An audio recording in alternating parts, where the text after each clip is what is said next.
Hey, good morning. Thanks for coming to another little coffee chat with Pam. I've got my coffee and I got my piano. I get to sit in front of it today and try and get a little bit of light in on my face from the window because it's so dark this time of year where I live in basically northern Canada or northern Alberta. Well, it is pretty much full on Christmas. And, I still have a few gifts I need to buy. I've been slowly getting things for stockings. And yeah, I am having a hard time just focusing on what I'm supposed to be doing with teaching lessons. I'm kind of on autopilot. Um, but it's been sweet. I've got a few little gifts from students and yeah. But the roads are so bad right now that my son can't get home for Christmas, and I'm trying to be patient. I don't want him on the bad roads at all, so I'm not encouraging him to come. And it was so bad yesterday that there was 100-car pileup on the freeway that he would need to take to get home. So I just want him to stay put until the road's clear enough, and then we'll be so excited to have him here. I remember last week when I was talking to you, I mentioned that by this time next week he would probably be home. So I thought I would just update on that situation. Yeah, so what else did I want to talk about? Well, it was minus 31 Celsius this morning. That needs a little sip of coffee. And I really need to go out and do some more shoveling, but I am just going to wait on that. And I'm grateful beyond words that I don't have to rush out the door. Normally when I was teaching, didn't matter. I would be getting out the door and on the road. And wow, I don't miss that at all. So, and what else did I want to talk about? Well, yeah, I was in the vein of having students come to my house. One of the things I struggle with is when people come to my door. Knock, knock, knock. Unannounced guests. And I grew up like that. I grew up with, people constantly coming over to our house. And I don't I don't know when that really kicked in for me, or maybe I've always been like that. But I'm the kind of person who isn't great at unannounced visitors. I always go with the flow and I always smile, but it creates like a rapid heart rate.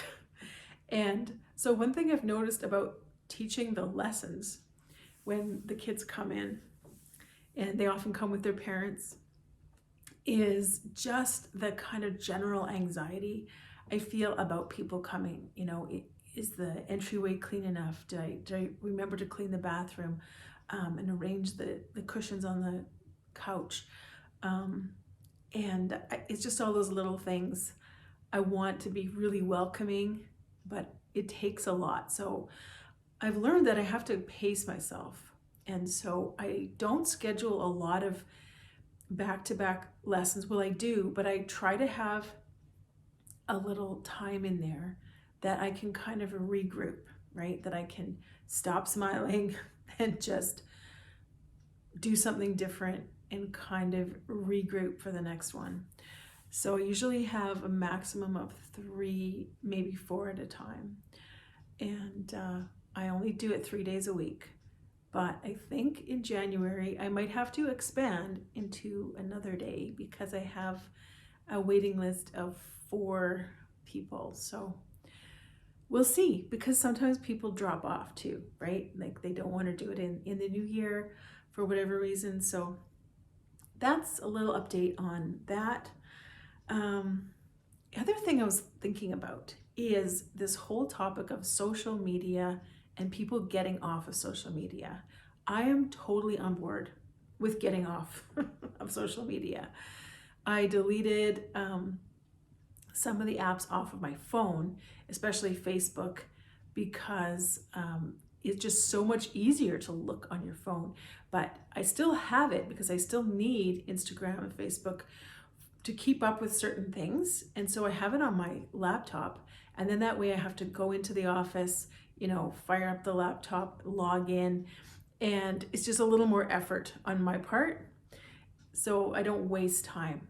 Another thing I've added is a limit you can set up limits for how long you watch shorts and things like that. So I find YouTube shorts are an enormous waste of time because, like TikTok, like Instagram Reels, you can just keep going, right? It doesn't stop.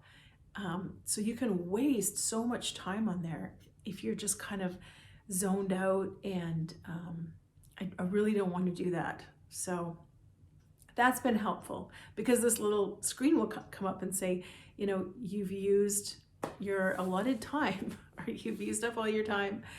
And then I'm like, oh yeah, wow, I can't believe that much time went by already.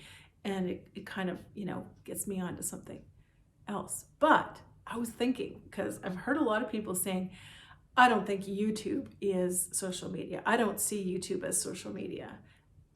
And I think we need to stop kidding ourselves.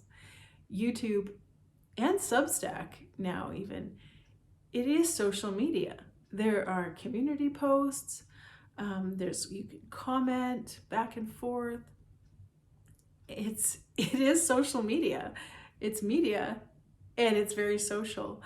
So I just thought it was kind of funny. I think we need to stop kidding ourselves that YouTube isn't real social media. And it doesn't feel like it sometimes because I often watch YouTube for educational purposes to learn something. But in a lot of ways, it still is. And the thing with social media that is so, annoying, especially these days, is almost every post is an ad. And that's how these things work. Even YouTube, that's how it works. It is paying for your attention, right? It's buying your attention. And so it's just something to think about, right? Our attention, we are the commodity. We are what's being sold, basically. So that's one reason why I sort of hesitate to really commit to YouTube, and I'm content right now to just post things when I have a chance, and not put a huge amount of effort into it. But I'd love to be better at it. I just need to find more time. And I do love doing it. Like, I really look forward to making these videos and talking to new friends on here. Comments, it's really fulfilling in a lot of ways. And so, yeah, we'll see. We'll see where it goes.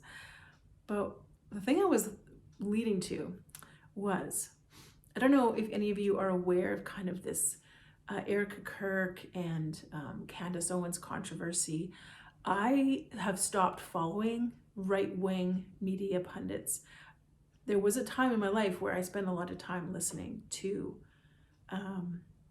Ben Shapiro, people like that. And if you do, no shame on you. For me, I had to stop because I started to realize that it was kind of all about rage. It was all about being angry at the next thing, right? The next cultural issue, and everyone's clicking like and sharing and outraged, and that's how they make their money. So a comedian that I follow, John Crist, he's a Christian comedian, and he has a bit of a storied past, but I still really enjoy him, and he has, gone through rehab, and he's doing great, I think. But he was invited to Tucker Carlson's Christmas party, and you've probably heard about this if you're on social media much because it's been shared a lot. But he said something that has got a lot of people talking.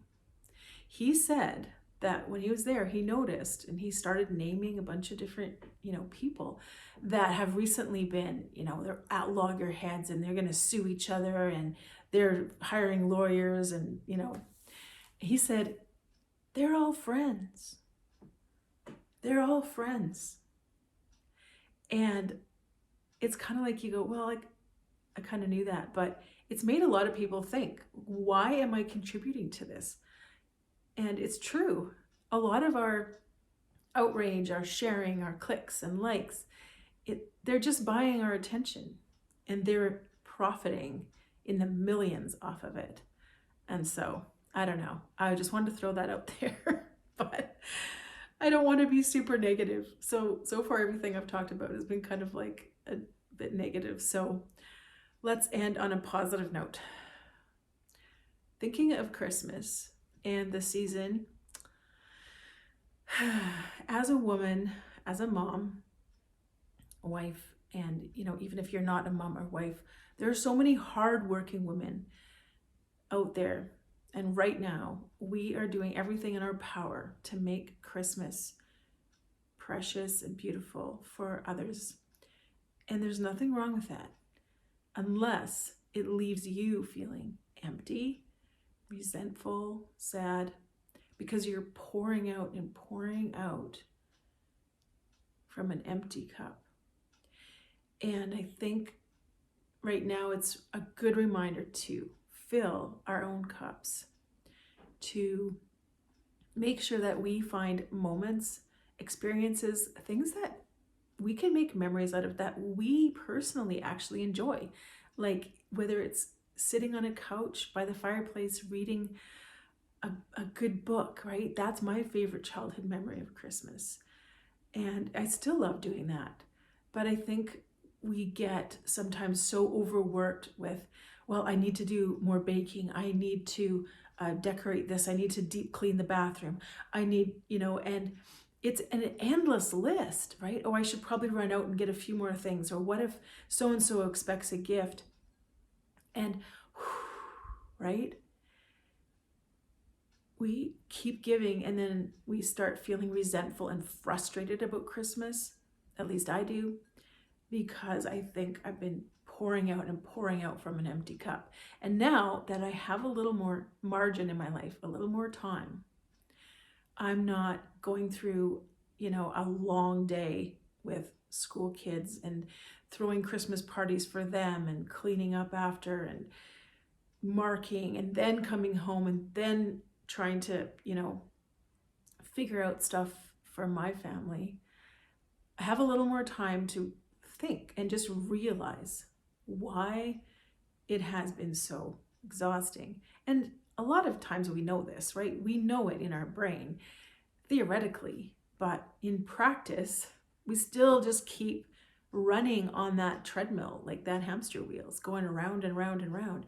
And then we wonder, why do I feel so beat and just frustrated? So I just wanted to mention that, and I hope that you, whoever you are, whether you're a woman or a man, probably mostly women watching this, whether you can make sure you take some time to sit down, enjoy the lights on the tree, enjoy the gifts people give to you, and realize that it's really important to give, but it's also beautiful to receive. And I hope that you and all of us can really have a time of rest somehow during this Christmas season. Yeah, just finding moments of joy is really important. Sorry, I'm just looking down at my notes. What did I say? Oh, don't be a martyr. Don't be a martyr. I have such a tendency to do that.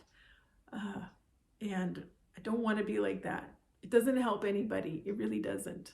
It feels like I'm helping, but I'm really just setting myself up to be frustrated, resentful. So Merry Christmas to anyone who's watching this, if I don't see you before that day, I have lots of things I want to talk about, but I'm also aware that once my daughter gets here and my son is here, yeah, I'm gonna have other priorities. Sorry.